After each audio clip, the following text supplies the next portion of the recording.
It's really sad how people normalize war. And so there isn't a family in Yemen that hasn't been affected by this war, including my own family. Things got really bad on March 26, 2015. I was scheduled to leave Yemen to go to a coffee conference here in Seattle. That night I woke up to loud explosions around me. And when I went outside to see what was going on, I saw what looked like laser beams that were being shot in the sky. And those were anti-aircraft machine guns that was shot at Saudi jets. Saudi Arabia had began a military campaign and formed a coalition with 10 countries to target a specific group in Yemen. These attacks, they were happening all around us in these major cities. These airstrikes, they're very violent and they're sporadic. And then you hear the sounds of men and women and children crying, the earth shaking. And I didn't know what would happen the next day. It's a very scary reality to not know if you'd live to see the morning.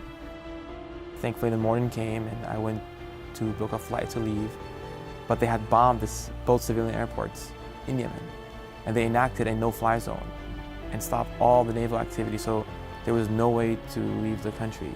I heard that there was small shipments leaving from the port of Mocha, this old port where coffee was first exported from in the 15th century.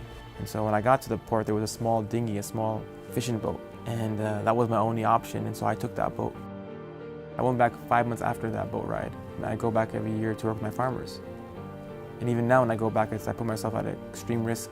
These airstrikes are still occurring. The war has only escalated, and the humanitarian situation is the worst in the world.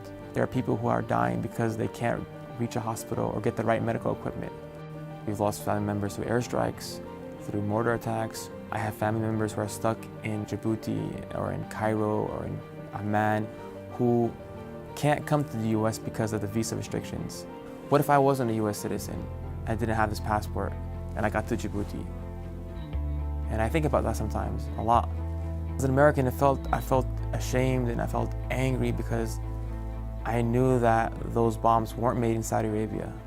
They were made in the US, and those were our tax dollars. And when I found out that the logistical supports for these attacks were provided by our government, it made me even more angry. For me, it's very unusual that the US government creates this mess. Your bombs, your logistical support, your refueling is what allows for this disaster to happen. And then you don't want to deal with the blowback of 2 million refugees.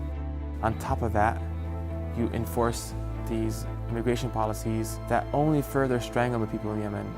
It's sad to think that there is a generation now of young children who are growing up with this trauma. As a US citizen, I would hope our constituents can see how this is affecting their citizens here and people in Yemen who are dying and suffering because of this war.